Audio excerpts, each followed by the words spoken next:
Hello 10th class, how are you? Hope all of you are fit as well as fine. Once again, welcome you in our chapter number 3, metals and non-metals. As we have discussed about the chemical properties of metals. Now let us recall your memory. Few questions based on that chemical property I will ask you. So give me answer. Which two metals they react with nitric acid? Okay. Which two metals react with nitric acid? Yes, correct. One is the nitric, one is the magnesium, another one is the manganese. Okay. Now, gold as well as platinum, they are very less reactive metals. So, in order to dissolve these type of metals, which type of solution is used? And what is the ratio proportion of that solution? Got it? In order to dissolve gold and platinum, which type of solution is used? Correct. Which one? Aqua regia or royal water. What is the ratio proportion of this solution? 3:1. 3 parts of hydrochloric acid and 1 part of nitric acid. Okay? So is it clear about the chemical property? Okay. What is the nature of metal oxide? Whether it is acidic, basic or neutral? Correct. They are basic in nature and some are that amphoteric. Give me example of amphoteric. Correct. Zinc oxide as well as aluminum oxide. So, now today we are going to start the chemical property of non-metal. So, let me ask you questions related to non-metal. Physical property already we have done. Now, tell me about which two non-metals are lustrous in nature. Yes. One is what? Diamond. Another one is the iodine. Very good. That means it is clear in your mind. Now, which non-metal is good conductor of electricity? Very good. Graphite.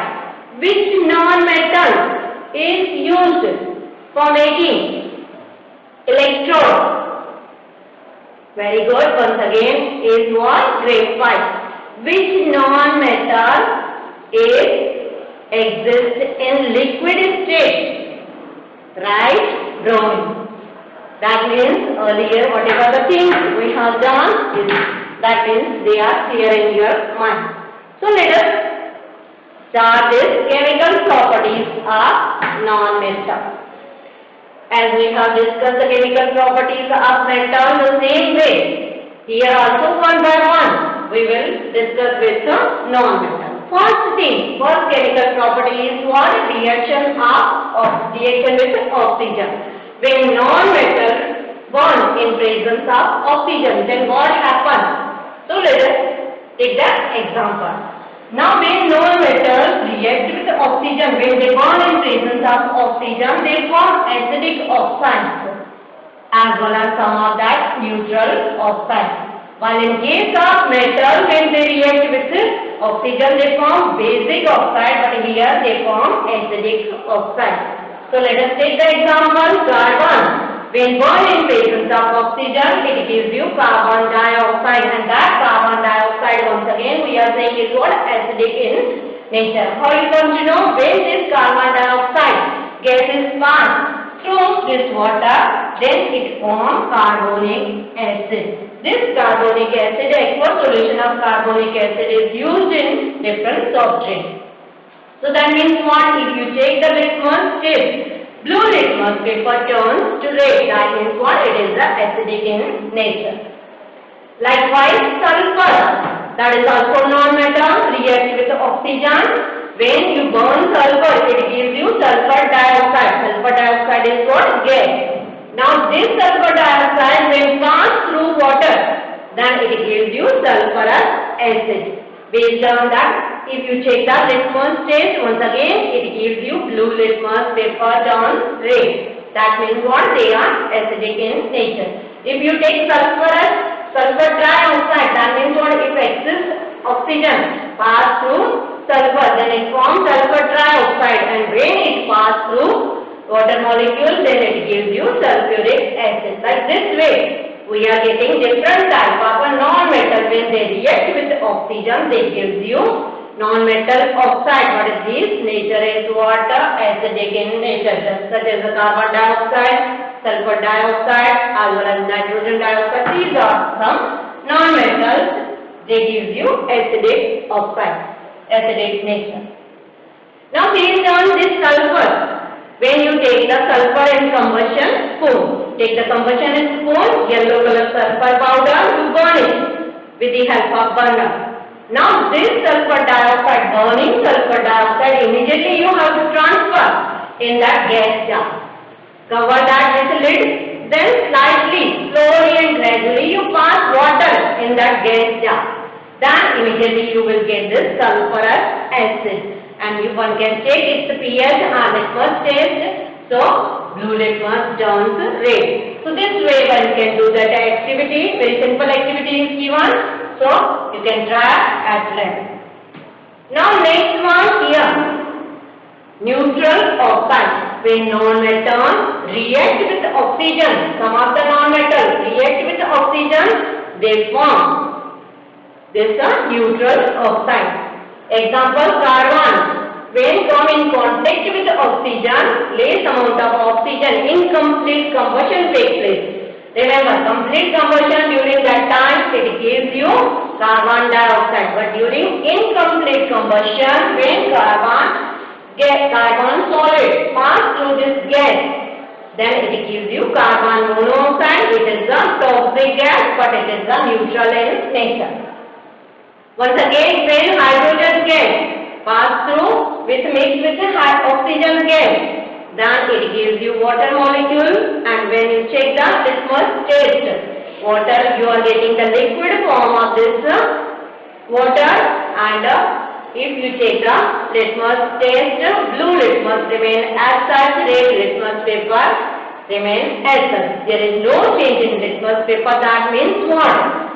It gives you neutral nature. So that means reaction with oxygen, non-metal will react with oxygen. Some of that gives you acidic oxide, some of that they give you neutral oxide.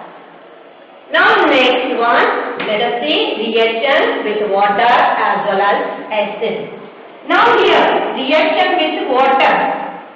Non-metal, they will not react with water as well as dilute acid. If you take carbon, dissolve in water, it will not react with it at all. It will not react. Sulfur, it never reacts with the water. Then simply, if you take dilute acid and add any one of the non-metal, it will not react it. But in some cases, very few, for example, if we are taking fluorine, fluorine is more reactive non-metal. Then if water is added inside it, then explosive reaction takes place, hydrochloride is formed and oxygen is released, and that oxygen may be possible formation of that ozone will be take place. But generally, other non-metals, they will not react with water as well as acid. Let us continue with that another property of non-metal. Now reaction with hydrogen. As we know that in case of metal we have seen only few of the metal they react with the hydrogen, only few, that is alkali metal as well as alkaline earth metal. But here there are so many non-metals, they react with the hydrogen and form these type of compounds, that is covalent compounds, by sharing the number of electrons. So let us take the example. Nitrogen reacts with hydrogen gas. Okay, nitrogen is non-metal, hydrogen is water. Reaction with hydrogen, hydrogen is also non-metal. When both react at this temperature 723 to 773 Kelvin, or one can say 450 to 500, 450 to 500 degrees Celsius. Either we can consider in Kelvin or Celsius. So 450 to 500 degrees Celsius or in Kelvin if you want to write like this way, in presence of iron as a catalyst. Then only this reaction takes place at this temperature as well as in presence of iron as a catalyst. Nitrogen reacts with hydrogen and it gives you ammonia gas, and this ammonia is known as a tearing gas. By Haber process one can produce this ammonia gas. That method is known as the Haber process. Haber means name of scientist who first discovered this method. That's why this process is known as the Haber process. Anyway, so it requires little bit higher temperature as well as catalyst. Without catalyst, this reaction will not take place. Next one, let us see about this hydrogen. Once again, react with a non-metal sulfur. Sulfur SH is written. Sulfur is what? Solid form. Yellow color solid powder. But it is an octahedral structure. SH at this temperature 7. Once again, 713 temperature degree. 713 Kelvin. You are getting hydrogen sulfide gas. That means what? These non-metals, they react with this type of hydrogen and they form different type of covalent compound. Ammonia is also covalent compound. Hydrogen sulfide is also covalent compound. By sharing the number of electron rings, compound is formed. Such a type of compound is known as a covalent compound. Now let us learn more about that reaction chemical property of non-metal. Next chemical property, reaction with halogen. Halogen, as we have done, fluorine, chlorine, bromine, but here we are taking few examples with chlorine only. So, reaction with halogen. So, once we are taking this non-metal, hydrogen is non-metal. When you take halogen atom such as the chlorine, when you pass chlorine gas to hydrogen gas, we are getting hydrogen chloride. So this hydrogen chloride, once again, it is also in gaseous form. Now next one, phosphorus. Phosphorus tetrahedral structure is there. When react with chlorine molecule, it gives you phosphorus trichloride. Once again, excess if chlorine gas is passed, it forms phosphorus pentachloride. PCl5 also possible if excess amount of chlorine. Compared to 6, here it is given 6 chlorine molecule, but instead of that excess chlorine molecule if it is there, then we are getting that phosphorus pentachloride. So likewise, such type of non-metal, they react with chlorine, bromine, like that type of reaction take place. Now like metal, here also displacement reaction take place. In case of non-metal also displacement reaction is possible, but in between anion. So let us see how is it. Sodium bromide, that is what? Aqueous solution. Okay, ionic compound sodium bromide is here. When chlorine gas is passed through sodium chloride, then it gives you sodium chloride, sodium bromide, sorry. When chlorine gas is passed through it, it gives you sodium chloride and a bromine gas displays from it. Now how can be possible? Because chlorine gas, now in chlorine, bromine, as we go down, reactivity of these type of non-metal or halogen element goes on decreasing. Fluorine is more reactive than chlorine. Chlorine is more reactive than bromine. Bromine is more reactive than iodine. Likewise this way. Reactivity series 17 group in periodic table that we will learn afterwards. So bromine is what? Less reactive than chlorine. That is the reason here. Chlorine is what? More reactive than bromine. That's why it tries to displace this bromine and it takes its place here. So this chlorine is more reactive and try to push this bromine from its place, and it takes its place and it displaces this bromine ion, and we are getting bromine in the liquid form. Okay, so this way one can say that a displacement reaction takes place. Once again, potassium iodide. Iodine is what? Less reactive than bromine. So bromine is what? Take place the position of iodine and it tries to displace the iodine from its solution. So one is the aqueous solution, another gas is passed through it and we are getting the displacement reaction. But here remember the displacement of anion takes place. Is it clear? So now let us distinguish the chemical property in between metal and non-metal. As we have done in chemical property of metal, the same way non-metal I have written here. Let us distinguish it. In case of metal, now chemical property, reaction of metal with oxygen, they gives you metal oxide but basic in nature. While in this case, reaction of non-metal with oxygen, they give you acidic as well as neutral oxide. Number 2, metal always they react with water as well as steam. Some of the metals they react with cold water and some of that they react with the steam or hot water and they react with the acid. They produce their hydrogen gas with the acid. But here that reaction is not possible with water as well as the acid. While in case of metal, we have seen metals are what? Electropositive in nature. While these non-metals are what? Electronegative in nature. Electronegative in nature. Metals, in that case we have seen they are good reducing agents. They are reducing agent while non-metals are what? Oxidizing agent. These non-metals are what? Oxidizing agent. Now here we have seen in metals only few of the metals they react with hydrogen such as the sodium as well as the calcium. That means first as well as second group, alkali group as well as alkaline earth metal. For second group they react with hydrogen. Here most of the metals they react with hydrogen and they form these type of compounds. In case of metal, we have seen metal react with halogen. They form ionic compound with ionic bond.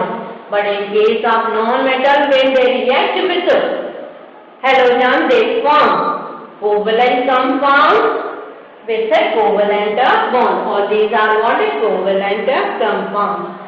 Then displacement reaction, in that case metal and non-metal, one of that metal, another one is a metal salt we have discussed and they give more reactive metal displace less reactive metal from it. Here in case of displacement reaction, more reactive non-metal displace the less reactive non-metal from its aqueous solution and this reaction takes place. So exchange of ion takes place here, anion get exchanged, there cation get exchanged. So here we have completed about these all chemical property. कुछ doubt है तो पूछ सकते हैं. Okay? Now let us learn more about the importance of these metals or application of these metals in day-to-day life. We are using such type of metal. Now iron is most stronger element or metal, generally is highly useful in different fields, in machinery part, in infrastructure. Nowadays iron is used for designing this steel, because stainless steel is what? Mixture of, it is a alloy, it is a mixture of iron, nickel, chromium, different type of steels are there where iron is what? Main of that metal present in that alloy. Now copper, which is a good conductor of electricity, it is used for designing of this thin wire. Copper used for making different type of utensils. Aluminum, it is used as a different type of, because of that malleability, thin foil of aluminum, as well as it is used for covering the food items, medicinal strips, as well as for different purpose aluminum foils are used. As well as cable connection wires, in that also because of malleability as well as ductility, wires can be drawn from it. Zinc, for galvanization process in iron articles, zinc is coated with these type of iron articles in order to avoid from this corrosion. So zinc is used. Gold, silver, platinum, all these metals are used in designing the different type of jewelry. So why? Because of this lustrous nature. These are the metals which is used for different type of jewelry designing purpose. Anyway, there are other metals also there. Sodium also used in that nuclear power plant as a coolant. Thermometer we are using, in thermometer mercury is used. Anyway, this is about the importance of metal. Now let us see about the importance of non-metal. Oxygen, without oxygen can't survive here. Okay, oxygen is what? One source, abiotic component present on only Earth, one of the Earth planet. That's why our life is possible. Even oxygen break down this glucose molecule inside your body cells, and during that respiration it will be converted into carbon dioxide water molecule, as well as we will get the energy. That means what? Oxygen is what? Very important source for our living organism body. Then carbon. Carbon is what? Thermal nuclear power station. It is used as a fuel purpose. Not only this, carbon, there are different allotropes are there that we will learn in next fourth chapter. Allotropes of carbon, in that graphite, then graphite, diamond, fullerene, all these are the fullerene. These are the different type of allotropes of carbon. Now this graphite, it is used for making that paper, ink. Graphite, it is used for different pencil purpose. As well as graphite is good conductor of electricity. It is used for designing this electrodes. Very widely used. Now diamond is lustrous. It is used in designing this jewelry purpose. Fullerene is used in design different type of nanotechnology. Nowadays widely used in that fullerene, they are using that for nanotechnology purpose. That we will learn in next chapter. Now let us learn about this nitrogen. Nitrogen is widely used in different type of making different type of fertilizer. So in different fertilizer, nitrogen is widely used. Sulfur, there is so many sulfur powder is used, vulcanization vulcanization of rubber. In that also sulfur is used. Sulfur is used as an antiseptic cream in that ointment and different type of things which is using for antiseptic purpose. In that sulfur is used. Chlorine, it is useful for making the chloroform as well as for making that bleaching powder. Chlorine is used. There are so many non-metals used for different purpose as well as the metals we are using in day-to-day life. So here we have completed that physical property as well as chemical property of metal, non-metal as well as their importance. Okay, thank you.